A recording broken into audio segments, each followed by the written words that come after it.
próbál családot nevelni.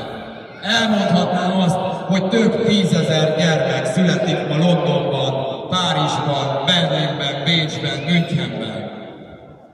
Azt tanultuk mi mindannyian, hogy Debrecen a második legnagyobb magyar város. Hát nem, London a második legnagyobb magyar város. 300 000 magyar ember él ki csak Londonban.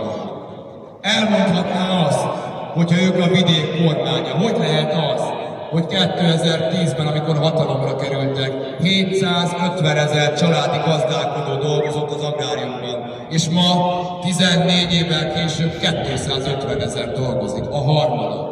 Úgy, hogy közben érkezett 17 000 milliárd forint csak a magyar mezőgazdaságban. Elmondhatnám azt, hogy miért zárják be sorra a vidéki szülészeteket. Miért zárták be például a mohácsi szülészetet, amit 2020